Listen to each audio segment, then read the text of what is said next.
Nah, tentang leadership itu ada tentang sistemnya, organisasi, dan juga tentang self-nya ya, orangnya. Mungkin saya langsung ini aja. Experiential learning yang saya pahami itu sebetulnya kita belajar tapi sekaligus mengambil dari pengalaman sendiri.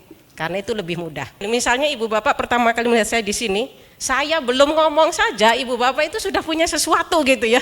Wah, ini orangnya gini nih kayaknya nih. Kadang benar, kadang tidak. Kita itu sadar atau tidak sadar, kita itu pasti dinilai orang gitu ya, khususnya yang jelas-jelas berhadapan. Jadi ya di satu sisi harus sangat hati-hati. Nah, kalau menilai juga harus hati-hati karena boleh jadi salah. Tugas pimpinan yang pertama itu ya, memastikan bahwa kita cukup mengenali semua yang menjadi direct supervisi kita. Nah, karena kalau tidak, tim kita itu tidak akan maksimal gitu ya. Sebenarnya kita punya potensi itu sudah 100, boleh jadi nanti hanya sekitar 80. Ada yang mau berpendapat dari semua tulisan di sini, Kemenkes Corporate University, setiap ASN Kemenkes adalah pembelajar, seluruh unit kerja adalah sekolah. Tersentuh nggak itu? Kan kata Bapak Menkes, kalau tentang leadership itu harusnya nggak usah menyentuh otaknya, kepalanya, dia sentuh aja hatinya, kata beliau kan begitu. Membaca tulisan ini ada yang menyentuh hati atau hanya menyentuh kepala atau bagaimana? Kita urut dari atas lah, launching mungkin tidak perlu dibahas ya, itu bukan kata yang spesifik. Kemenkes Corporate University, orang itu bisa dibaca, tulisan pun ternyata punya makna di balik itu dan bisa beda makna nih. Nama seseorang, nama institusi itu menjadi sangat penting. Tentu corporate university tadi ya, kalau di BUMN atau korporasi itu hal yang umum. Nah, kalau untuk Kemenkes nanti silahkan ini kan institusi ibu bapak semua, itu didiskusikan juga ya. Apakah nama ini misalnya, kan yang dihindari itu gini, jangan sampai menjadi polemik di publik. Misalnya publik, ini kok ada lembaga pemerintah tapi pakai korporasi. Tapi sebenarnya publik sekarang itu lebih terbuka. Tapi tadi kan kalau analisis risiko itu kan harus kita ini dari yang mendukung sampai yang nanti nyinyir itu harus dipetakan semua ya. Dan sebisa mungkin tidak ada ini di awal. Dulu saya ingat ketika saya kuliah, ketika di ITB itu, ketika rektornya itu mulai membuka diri gitu ya, banyak ke kerja sama swasta, disebutnya ini kenapa ITB jadi ITB Corporation gitu ya. Atau misalnya ada yang mengkritik itu Indonesia Corporation. Karena maksud dari yang mengkritik itu dia membuat batas yang jelas antara institusi publik dengan korporasi. Misalnya ITB itu kan kampus publik gitu ya. Lembaga ada institusi di bawah pemerintah, tapi tata kelolanya kok jadi seperti korporasi. Padahal itu untuk kebaikan juga. Cuman ya cara orang menyindir, sarkas itu seperti itu ya. Tapi ini menurut saya nama-nama yang bagus dari spiritnya, yang penting kita tahu maksudnya apa. Kalaupun misal nanti ada yang menanyakan, ya boleh jadi optionnya itu kan namanya diperbaiki atau cara kita menjelaskan ke publik. Dulu itu mengapa disebut university dan tentu ini kata dalam bahasa Latin gitu ya. Karena itu dibuka untuk semua, makanya universe gitu ya. Ya dulu konsepnya orang tuh datang mendengarkan gitu ya, mendengarkan semua bahkan belum berbayar, kesini itu baru sekolah tuh mulai berbayar gitu ya. Jadi yang penting ini spiritnya sudah sepakat semua ya, karena kalau soal nama itu memang kadang ya agak berbeda. Nah ini kita bicara institusi publik, bicara leadership itu ada dua hal yang sangat berkaitan dengan leadership. Ada dua hal yang khususnya harus sangat dipegang oleh institusi publik. Di swasta mungkin bisa agak sedikit loose, tapi kalau di institusi publik ada dua hal yang mengikuti atau beriringan dengan kepemimpinan dan ini harus benar-benar dijaga gitu. Mengapa sih leadership itu penting gitu ya? Mengapa harus ada kepemimpinan? Saya agak meminimasi penggunaan kata pemimpin atau leader ya. Jadi saya lebih dalam kacamata aktivitasnya, kepemimpinannya. Mengapa kepemimpinan itu penting? Tugas paling berat dari kepemimpinan ya, dalam hal ini pemimpin itu apa? Kalau pemerintah artinya ini melayani ya. Tugas paling berat dari seorang pemimpin ya dalam fungsi kepemimpinannya itu dalam pembuatan keputusan. Nah, pembuatan keputusan itu bisa kadang-kadang kita anggap simple dan setiap hari pasti ibu bapak itu harus membuat keputusan. Teman-teman itu sesimpel apapun ya, termasuk hari ini saya berangkat kerja atau tidak gitu ya. Ada satu aspek lagi yang sangat penting yang harus dipegang oleh seorang leader dalam mengambil decision making ini apa ini? Apa itu yang harus dipegang gitu ya? Kemarin sepertinya Bapak Menteri juga mention. Saya beri contoh ini kisah nyata ini. Ya, jadi di Boston, di Amerika itu SD itu sampai kelas 5. Anak saya pulang ketika dia kelas 5, saya masukkan ke SMP itu di Solo.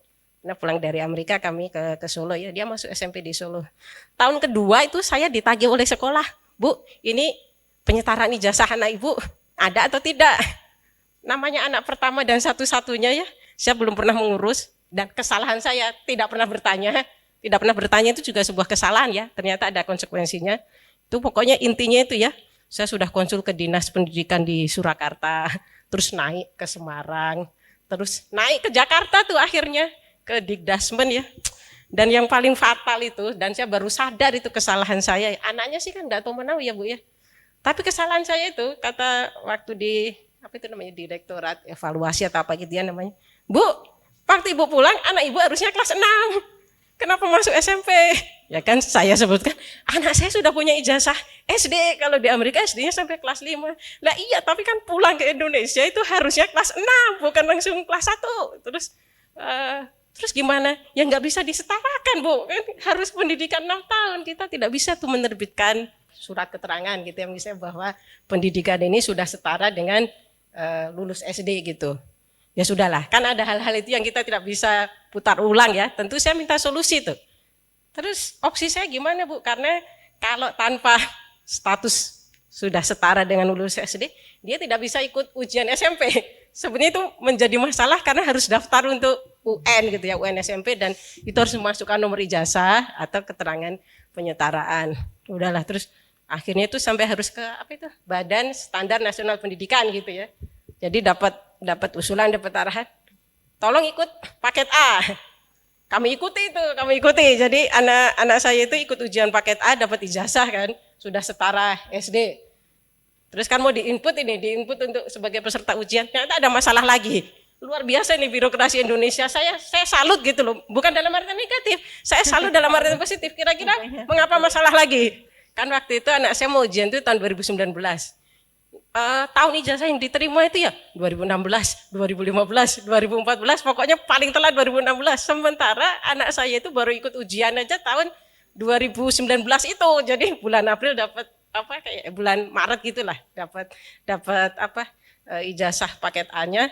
Ternyata secara teknis mentok gitu ya. Tidak bisa itu, operator yang di Solo bilang, nggak bisa Bu, nggak ada pilihannya tahun 2019. Kita ini mau gimana gitu ya. Waduh, saya itu juga berusaha tertib, ya sudahlah di Solo nggak bisa memberikan solusi, siapa tahu naik ke Semarang. Meskipun saya tahu SMP itu kewenangannya dinas kota ya, itu tidak bisa. Ya udahlah. Dan ternyata ya ada hal lain lagi Bu. Model pendaftaran itu, ini anak saya kan di SMA Al-Islam 1 Surakarta gitu ya. Sekolah itu harus mendaftarkan anak itu secara paket gitu, gelondongan. Jadi sekolah itu sampai nunggu anak saya ini, karena yang tidak jelas ini, yang lain itu nggak bisa didaftarkan dulu, karena tidak ada sistem susulan. Wah ini saya mulai nggak enak hati kan. Wah Bu, jangan nungguin anak saya biar jadi urusan saya akan coba cari solusi, tapi jangan ganggu yang lain itu ikuti proses apa ya, tanggal segala macam. Oh udah itu akhirnya saya balik lagi, lapor ke BNSP. Bu tetap nggak bisa, jadi apa solusi untuk anak saya? Kira-kira apa nih? Kalau Ibu Bapak jadi PNS ASN di Kemendikbud, terus saya datang ini sudah punya tapi tahunnya nggak pas, tentu saya sebagai orang tua saya minta arahan. Kan hampir sama ya, maksudnya kan sama-sama di sektor pelayanan publik lah. Ya jadi dijawabnya itu gini, Bu, ini anak Ibu kayaknya kan pinter banget, minta aja ini sekolah robotik 2 tahun. Wah itu saya udah mulai mentok ini. Saya di situ sudah mulai berpikir, wah ini secara teknis, secara regulasi, saya harus menghormati lah peraturan di negeri ini, dan itu karena saya yang salah. Tapi kan saya mikir juga ini ada anak kecil gini nih, gimana caranya. Akhirnya saya pergi ke pakar pendidikan, pakar psikologi anak gitu ya, perkembangan anak. Dan yang saya ingat dari Prof. Arif Rahman dengan Prof. Reni Akbar Hawadi dari UI itu bilang ke saya begini, Bu anaknya mau sekolah atau mau kursus robotik? Maksudnya mau lanjut ke SMA atau mau kursus robotik? Kalau saya tanya anaknya pasti pengen sekolah lah Prof. Ya kalau gitu usahakan, terserah Ibu gimana caranya anaknya ikut ujian. Akhirnya itu apa ya, ketika saya konsul ke, karena itu sudah kepala Badan Standar Nasional Pendidikan, kata beliau, Bu, kalau Ibu keberatan, keberatannya hanya ke level Pak Menteri. Silahkan bersurat ke Menteri gitu ya. Ya udahlah, saya coba itu, saya bersurat gitu ya, bersurat itu riwayatnya, pas saya datang ke situ, kebetulan lewat kayak kantornya Dirjen Pendidikan Dasar dan Menengah, kan ditanya, Bu mau ngapain? Saya tanya gini. Wah Bu, kayak gini Pak Menteri nggak akan ngerti. Udah ke Pak Dirjen aja, ke Pak Dirjen, nggak apa-apa, itu kan setara kepala badan dengan Dirjen. Nanti Pak Dirjen itu soalnya beliau birokrat berpengalaman, insya Allah akan ada solusinya. Udah ya, itu singkat cerita sampai hari terakhir benar-benar hari terakhir belum ada kabar itu. Saya itu sudah nyerah gitu ya. Anak saya juga sudah nyerah. Tiba-tiba ada surat itu yang ditandatangan Pak Dirjen. Yang intinya itu anak saya bisa ikut ujian. Jadi poin satunya kan terus kan harus dibunyikan substansinya itu. Siswa didik bernama A adalah betul tercatat sebagai siswa kelas 3 di SMP Al-Islam 1 Surakarta. Kan itu fakta, memang anak saya tercatat kan. Nomor 2, siswa dengan nama ini sudah memiliki ijazah paket A setara dengan lulus SD. Titik. Kira-kira mengapa titik? Biasanya harusnya ditulis tahun kan? Karena kalau ditulis tahun jadi salah, Bu. Jadi beliau titik di situ. Karena sebenarnya kan syaratnya itu punya ijazah setara SD, harusnya juga minimal 3 tahun usia ijazahnya, tapi beliau titik di situ. Anak ini boleh ikut ujian. Jadi dengan selembar surat itu akhirnya ya dari kayak panitia UN nasional itu baru berani membuka kayak tadi ya kodenya sehingga meskipun tahun ijazahnya itu 2019 dia masuk. Tapi itu pelajaran yang sangat penting untuk saya. Satu, tadi saya sangat mengapresiasi bagaimana birokrasi kita itu sebetulnya sudah sangat menjaga ya segala celah itu. Orang itu harus tertib, harus taat. Tapi ternyata kalau menjadi birokrat bertahun-tahun juga mampu memberikan solusi. Ini tadi Pak Dirjen itu memberikan solusi tanpa melanggar gitu ya. Tanpa melanggar. Dan bukan sengaja mencari celah. Dan ini kan hanya untuk kasus-kasus tertentu. Ini pertanyaan tentang etika, dan saya ingat Pak Hamid ya, Pak Dirjen, Bu, ini kalau saya tidak ingat tentang etik, hidup saya itu lebih tenang, saya itu udah mau pensiun, sebenarnya ini bukan urusan saya ya, anak ibu yang satu ini itu sebetulnya bukan urusan saya, bayangin saya ini Dirjen, masa saya ngurusin anak bisa ujian atau tidak? Di satu sisi beliau itu ngomel-ngomel, harusnya ini cukup yang di Solo. Terus saya jelas, Pak yang di Solo itu sudah berusaha membantu, tapi memang tidak bisa karena dikunci. Tidak ya wewenangnya itu hanya memasukkan 2016 ke bawah seterusnya. Oh iya betul juga ya. Ya tapi nanti inilah saya memang beliau mengatakan begini. Kalau sebuah kasus khusus itu jangan pakai aturan yang normal lagi deh, karena itu pasti ada yang jadi korban. Memang ibu tuh yang paling salah tuh. Kenapa tidak tahu aturan? Oh ya Pak, itu saya yang paling salah Pak. Jadi harus mengaku salah. Tapi ya sekarang saya sih bukan pengen, saya bukan mau bantu ibu, saya bantu anak ibu gitu ya. Dan siapa tahu kalau anak ini ternyata nanti suatu saat ternyata punya potensi tadi ya menjadi orang penting atau orang yang bisa mengabdi dengan baik kepada bangsa ini, tapi SMP-nya lulus saja kacau balau kan nggak jadi. Saya ini udah mau pensiun, udah ini hal terakhir yang saya kerjakan, tapi saya tetap harus memegang etik. Ya tadi ya, beliau sebagai Dirjen, yang awalnya sebetulnya saya itu diminta ke level Menteri, terus dikasih tahu staf beliau. Nggak akan ngerti Bu kalau Pak Menteri kayak gini, ke Pak Dirjen saja. Dan beliau yang harus membuat keputusan. Tapi dalam membuat keputusan ini tadi ya, etik itu memang harus dipegang. Ya satu, apakah maksudnya semua aturan itu harus dirujuk.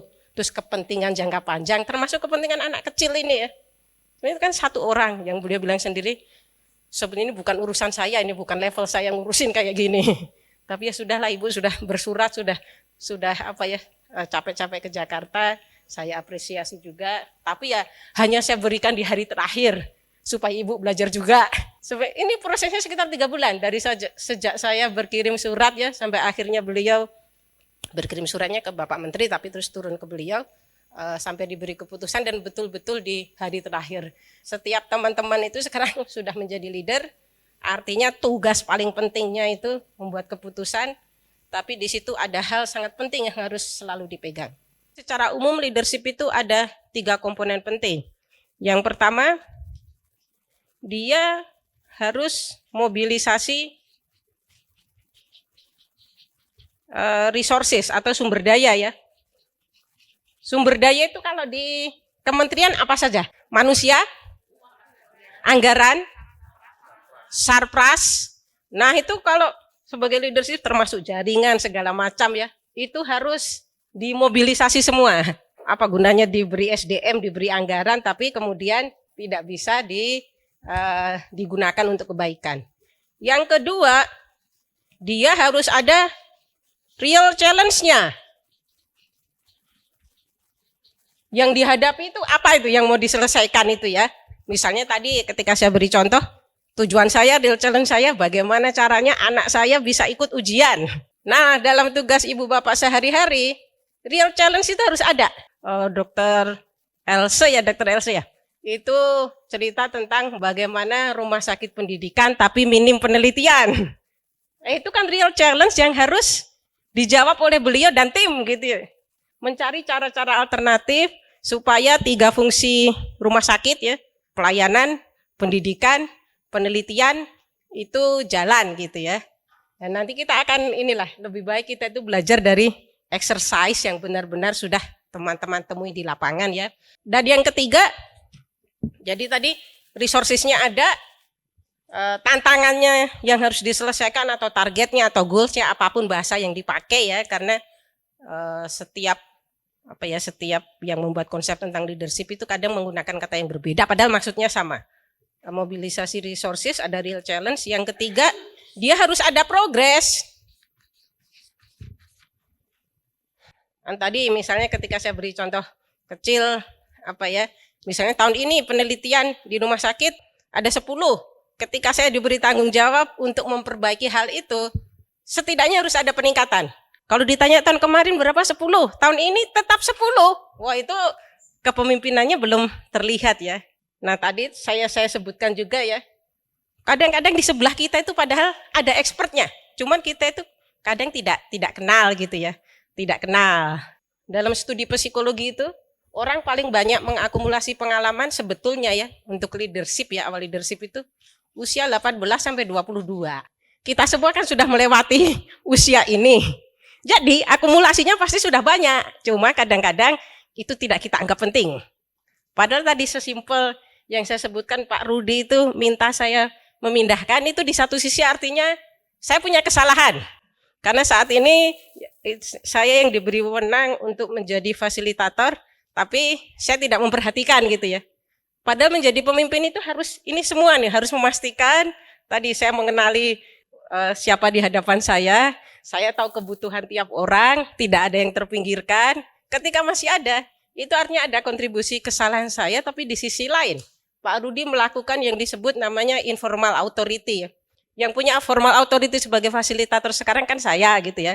Jadi saat ini di sesi ini itu saya menjadi formal leadernya. Tapi bukan berarti ibu bapak tidak punya informal authority ya.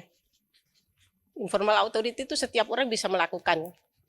Kalau tahu ada yang salah, ada yang bisa diperbaiki, segera gitu ya. Dari hal-hal yang kecil.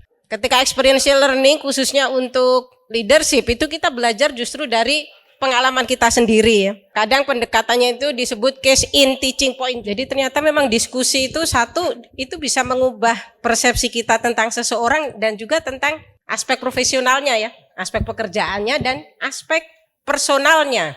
Boleh mengerjakan yang lain tapi pastikan pekerjaanmu dikerjakan. Banyak orang itu ya bekerja, dia bagus itu mengerjakan hal yang lain, giliran tugasnya sendiri malah berantakan. Ada tuh saya punya tipikal teman yang kayak gitu. Dia kalau dikasih tugas apa malah mengerjakan yang lain, tapi bagus. Tugasnya sendiri nanti di backup oleh temannya. Memang manusia itu tipenya macam-macam ya. Paling susah itu, paling susah. Yang paling enak itu ya orang tugasnya apa mengerjakan itu. Kalau bisa mengerjakan yang lain ya itu hal yang penting. Setiap diri kita itu kan punya kelemahan ya. Dan namanya orang dewasa itu, psikologi dewasa itu kata profesor saya, orang dewasa itu satu pasti defensif. Pasti protektif gitu ya, berusaha membangun, dan itu manusiawi, bukan hal yang buruk. Jadi itu berusaha membangun membangun pelindung untuk diri kita.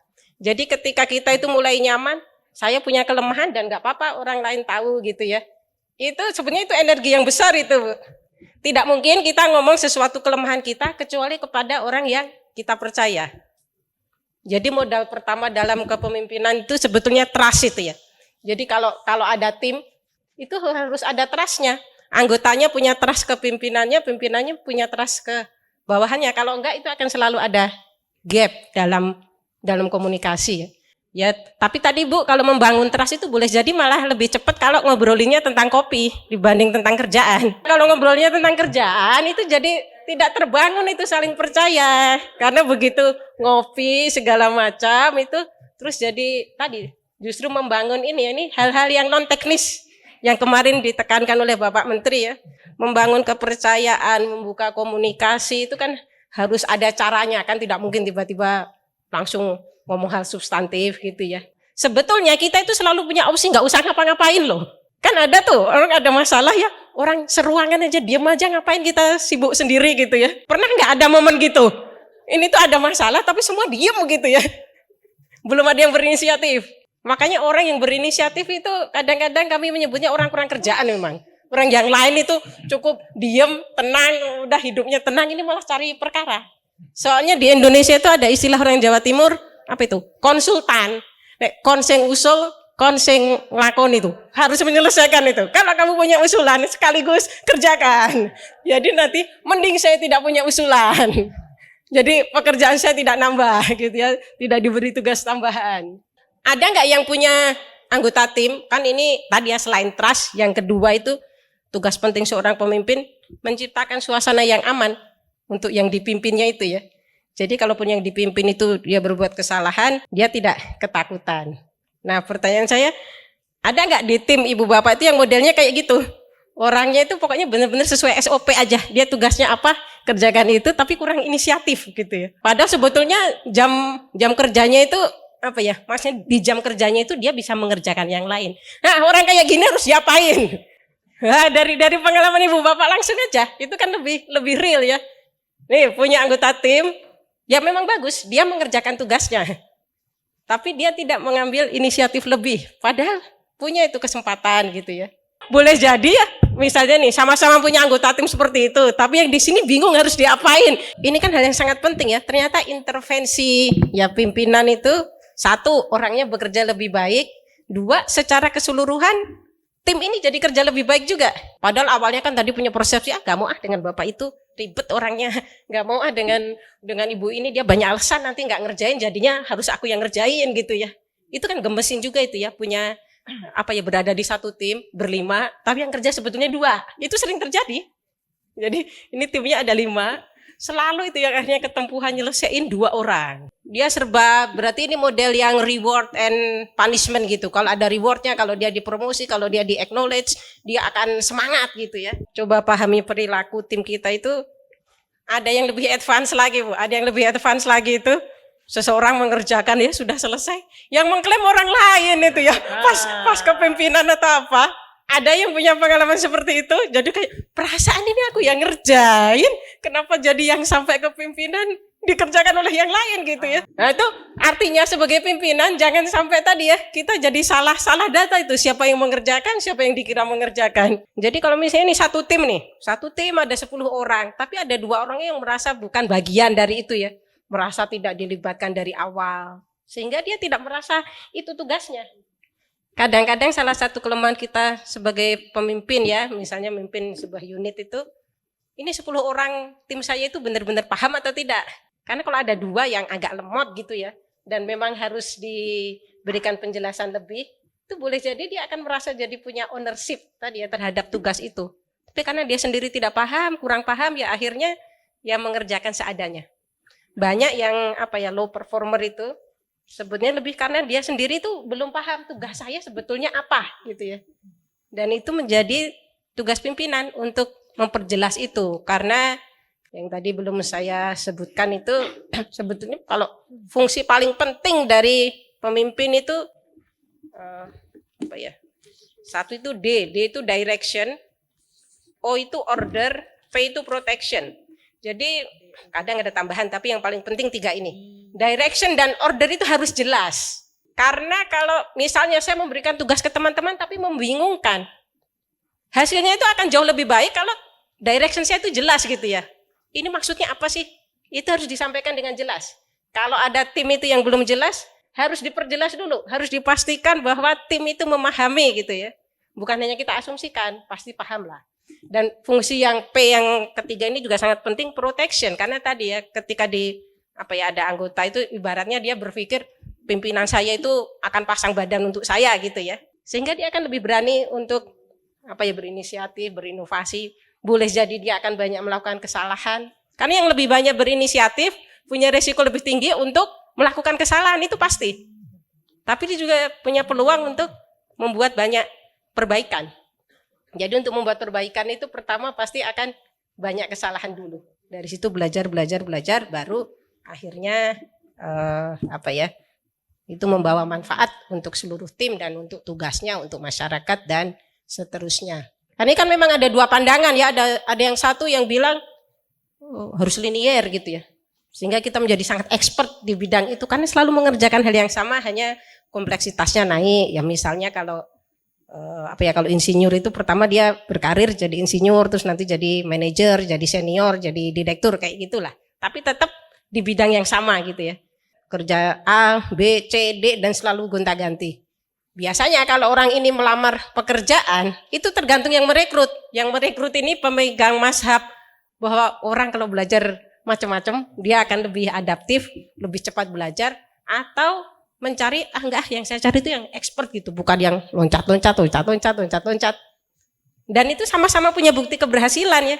Ada yang Jepang itu bangsa yang memegang tradisi soal linearitas itu. Orang itu nggak usah zigzag gitu ya. Kalau orang Amerika malah senengnya zigzag tuh, nyoba segala macam tuh. Terus nanti baru ya mungkin dia akan settle di satu profesi akhirnya ya.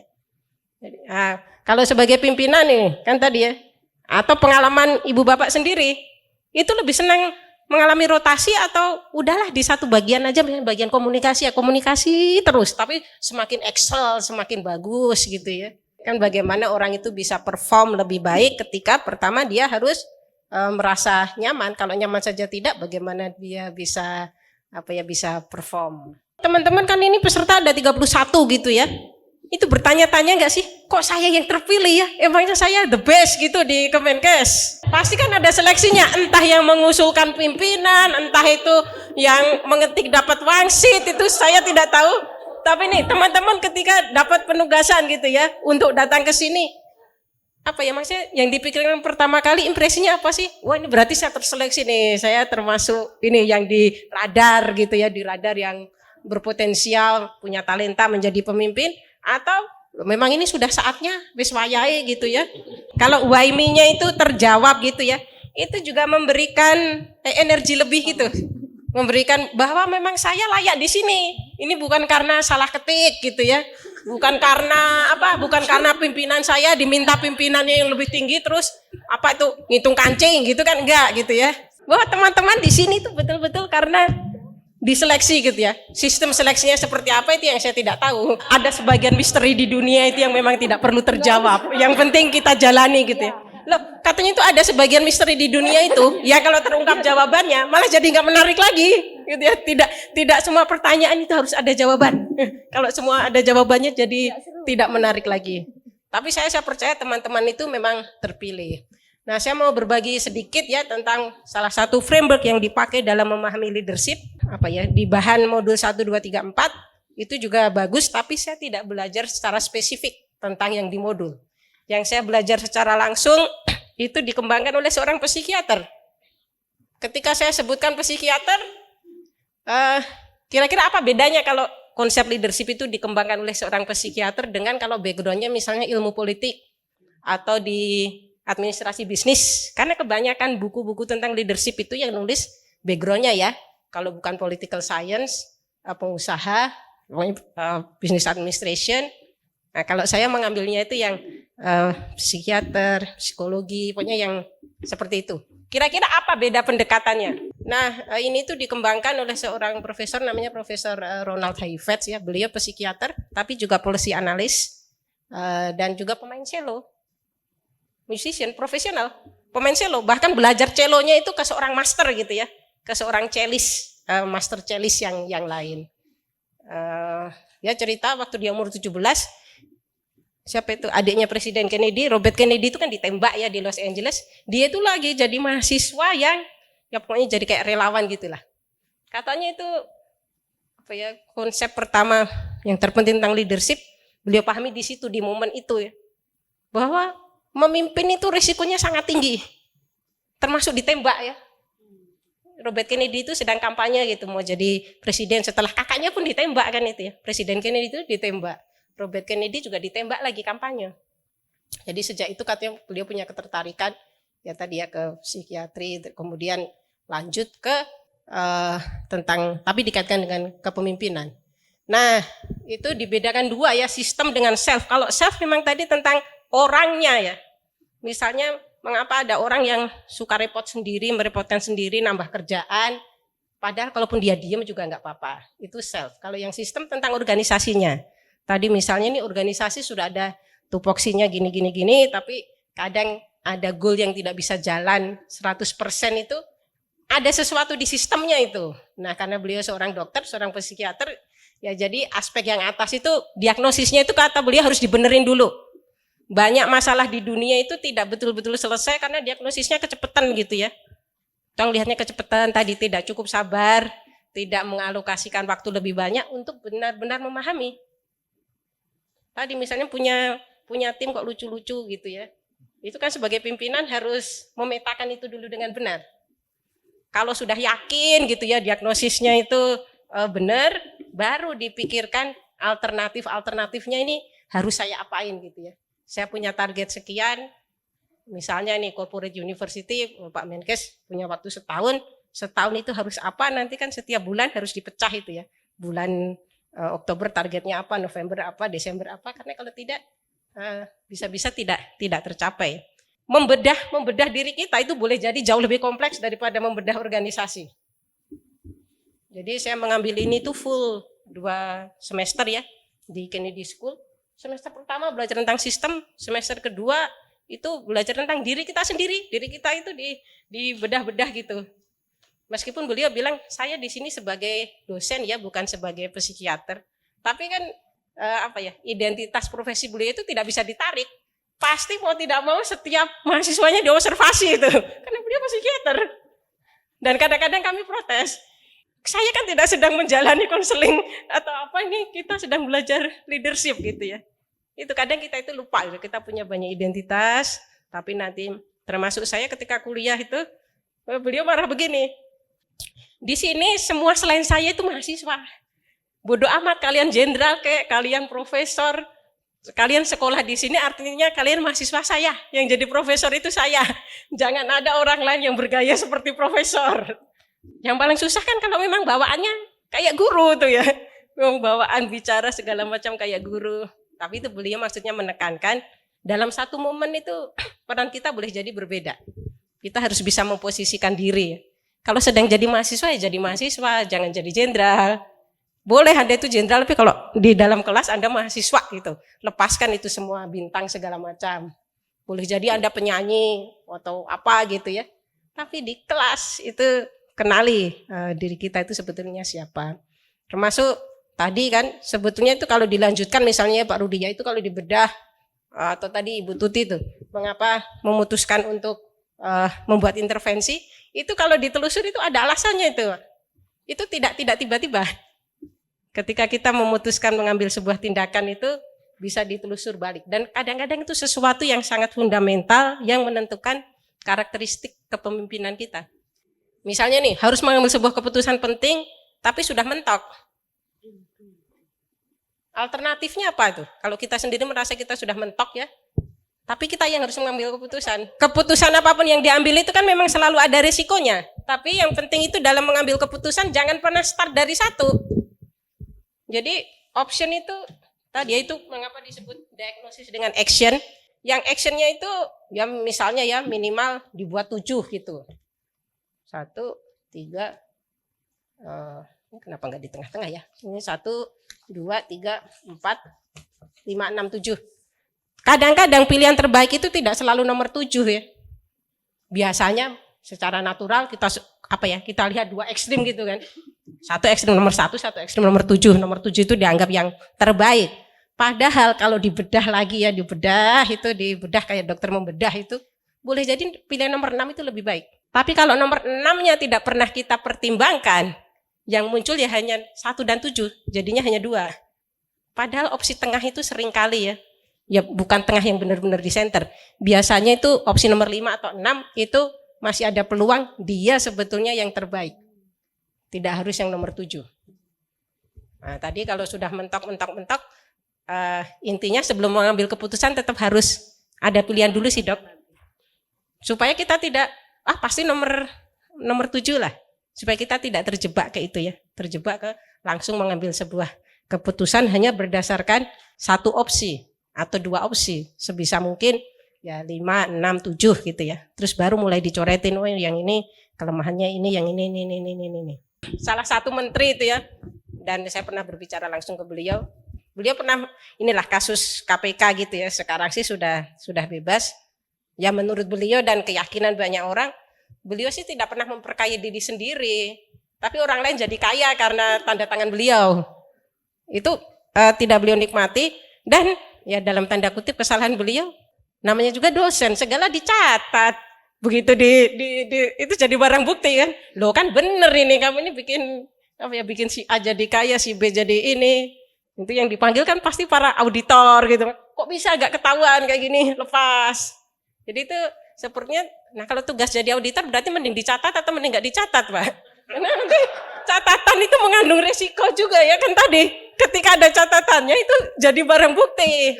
Tapi kalau itu catatan itu sesuatu yang artinya apa ya, bisa menjadi bukti bahwa kita sudah menjalankan SOP dengan benar, itu kan bisa menjadi sesuatu yang kalau timbul masalah, saya jelas ada catatannya tanggal sekian, saya melakukan ini, tugas auditing ini. Itulah resikonya catatan itu. Satu sisi dia bisa menyelamatkan kita, di sisi lain boleh jadi menjerumuskan ya, karena ada jejaknya, ada catatannya. Selain ada saksi barang bukti gitu ya.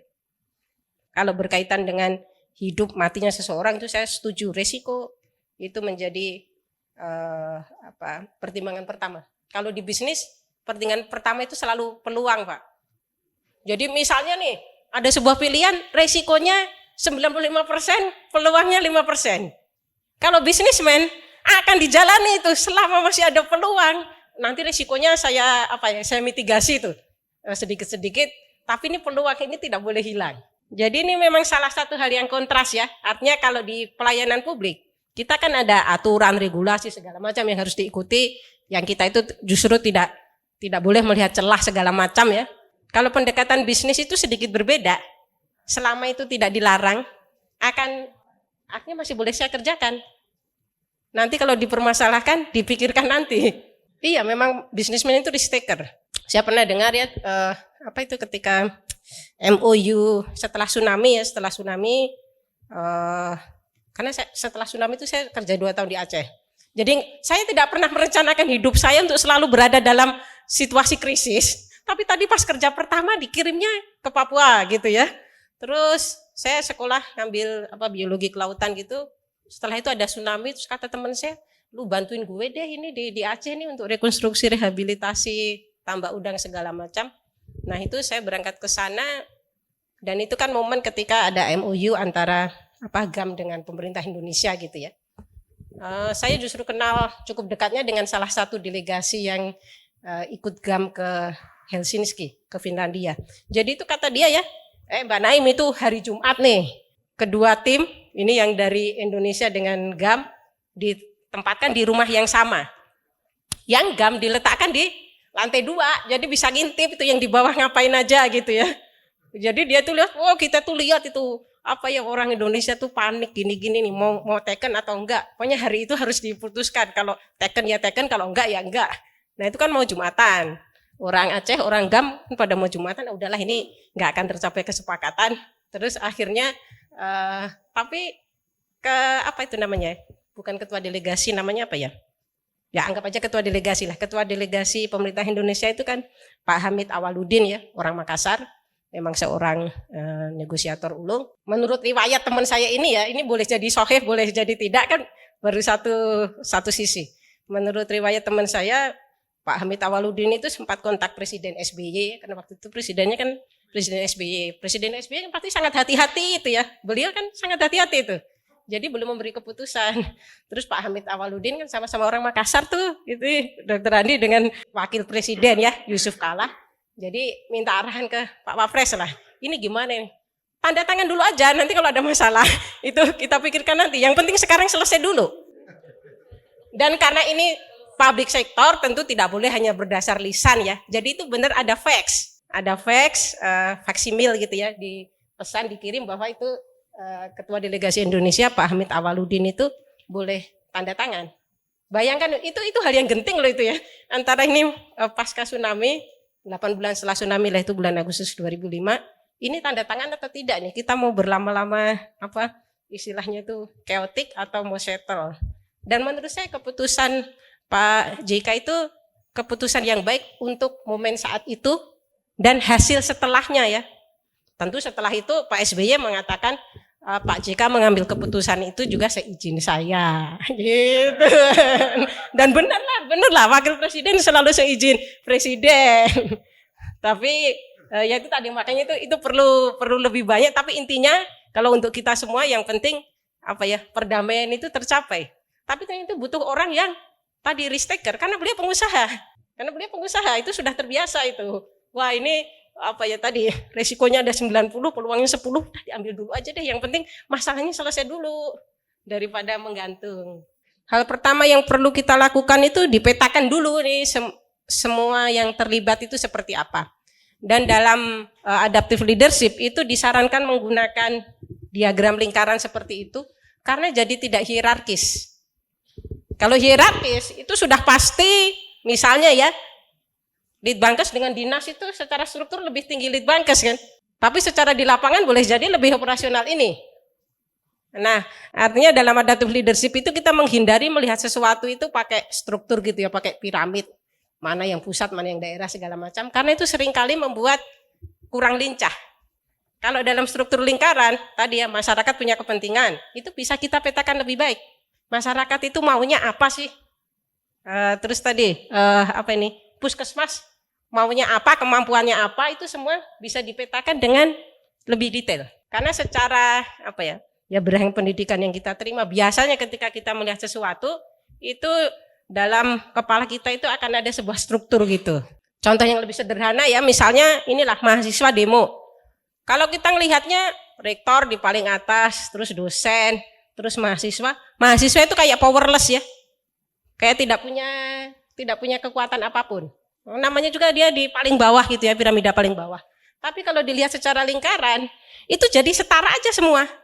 Mahasiswa bisa berbuat apapun, dosen itu bisa melakukan apapun, rektornya itu bisa kena demo, kena segala, bahkan mungkin kalau parah itu bisa jatuh.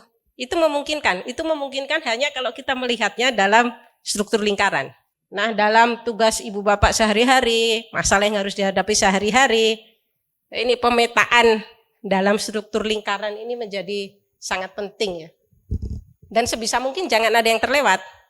Yang punya kepentingan itu siapa? Kepentingan itu biasanya kalau diturunkan, saya dapat apa, saya akan kehilangan apa.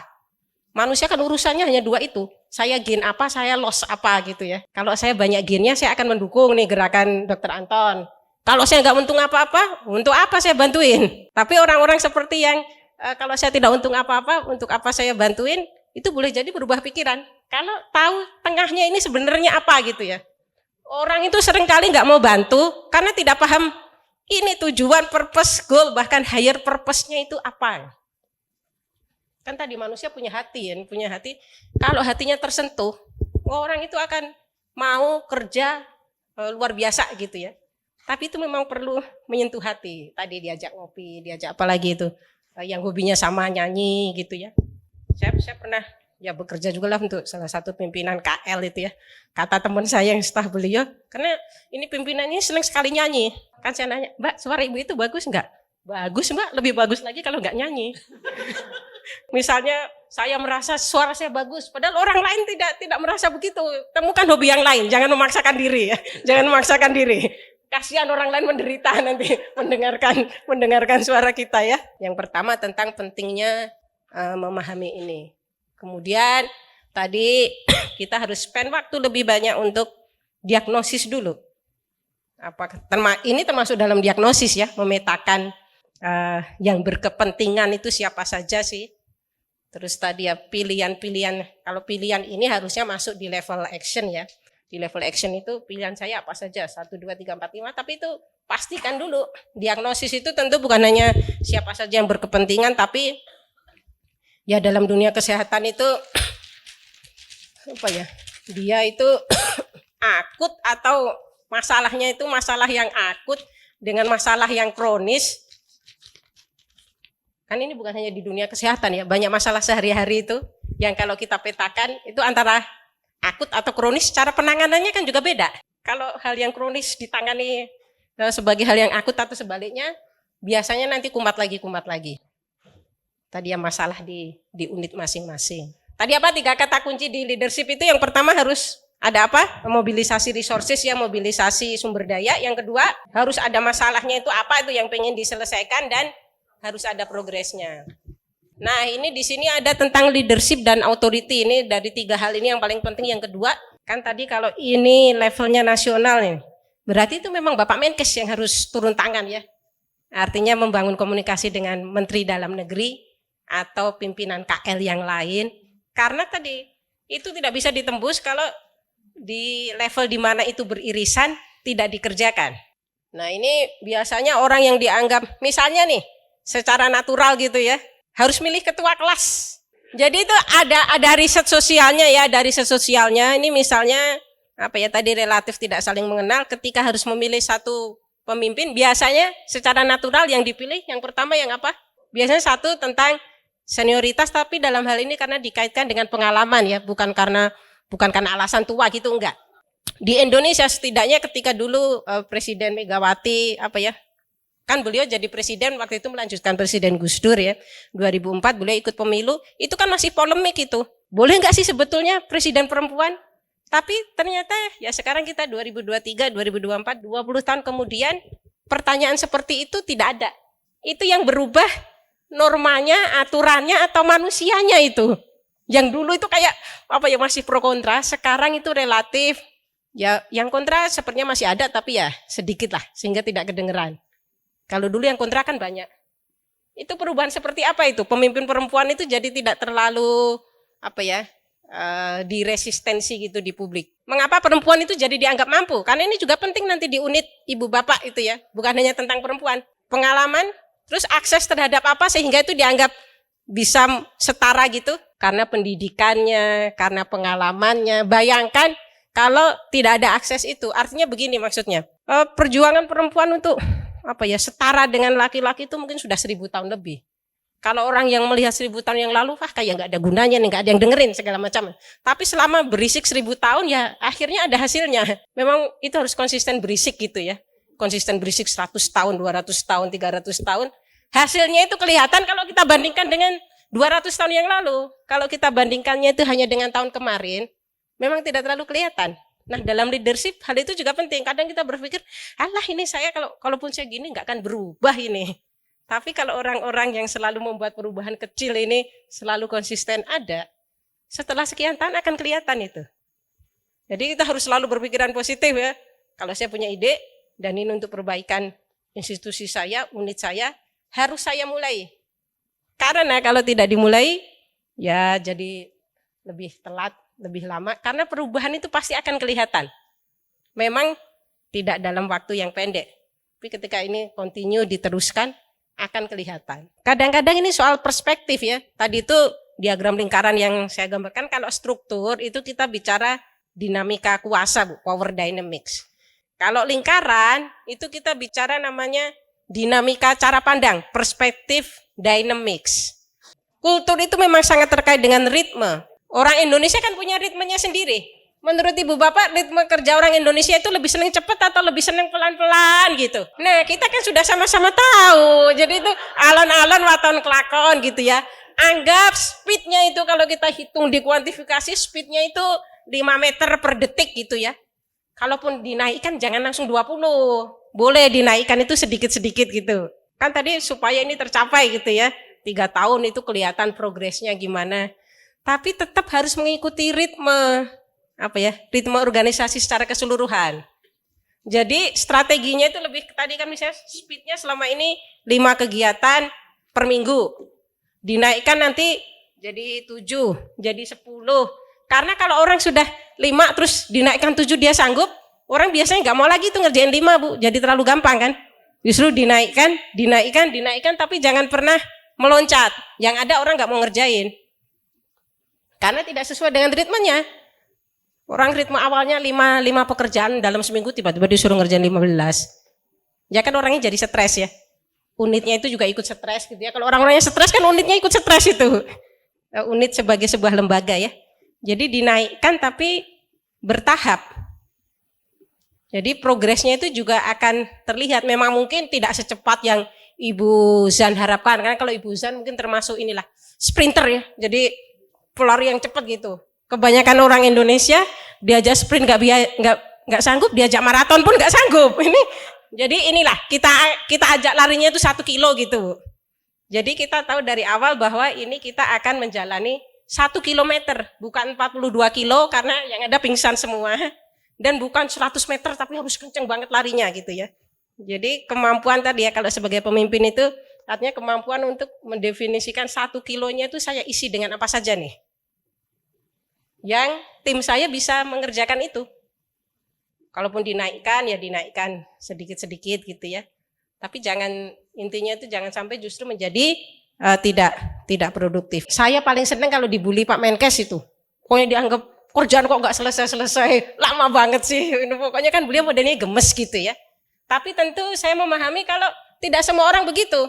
Kan tadi defaultnya orang sakit hati lah dibully gitu ya. Wah, apalagi di depan orang lain gitu ya. Masih mending kalau hanya berdua gitu ya. Kamu apaan sih kerja aja lambat gini. Ini di depan orang lain kan. Tapi saya yakin itu beliau berdasarkan pengalaman juga. Beliau bisa membedakan itu mana yang kalau diomelin di depan publik itu akan membuat dia lebih baik. Mana yang tidak bisa diomelin. Itu salah satu tugas pemimpin juga ya. Kan tadi makanya mengenali personal tim kita itu sangat penting. Tidak bisa semua orang itu diomelin di publik. Tapi ada orang yang modelnya kalau diomelin di depan teman-temannya justru jadi bagus beneran. Kalau nggak diomelin, nggak gerak dia. Memang harus diomelin. Jangan mudah sakit hati kalau dikritik. Apalagi di depan orang lain. Meskipun default pertama kita pasti kita tuh sakit hati lah. Atau setidaknya kita itu tidak nyaman lah. Kenapa sih saya dikritik di depan orang lain? Kan saya malu. Nah, tadi ya kemampuan untuk ini orang sebenarnya niatnya apa. Saya yakin Pak Menteri tidak pernah berniat buruk itu. Justru niatnya baik. Supaya tadi orang jadi lebih baik. Ada orang yang tipikal dia kerja pokoknya komit ya. Misal jam 9 sampai jam 5. Ada juga yang dia tidak tahan, dia tidak sanggup hidup seperti ini, dia memilih jadi wirausaha.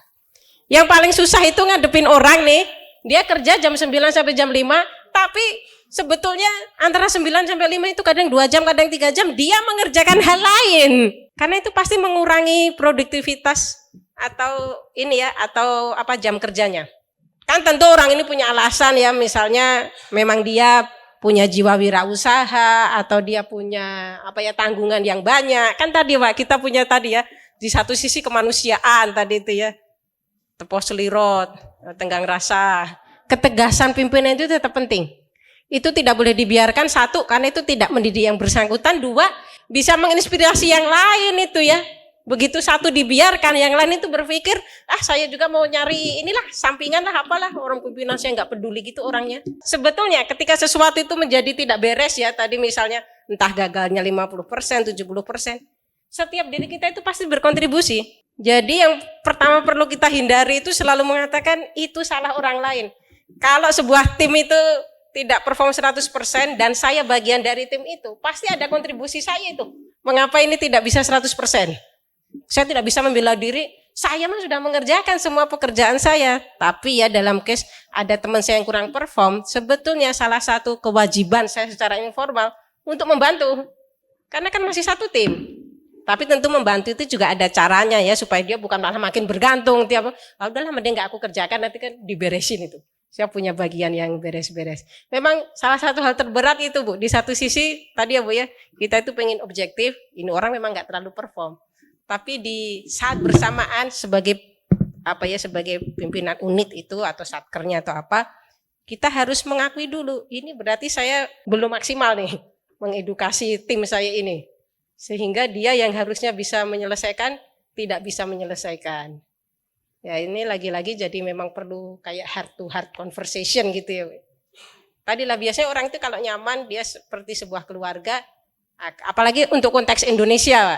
Konteks Indonesia itu kan tidak bisa disamakan, misalnya waktu saya kerja di Amerika, ya orang kerja itu urusan kerja aja deh, tidak saling berteman yang sampai gimana jadi keluarga gitu, enggak.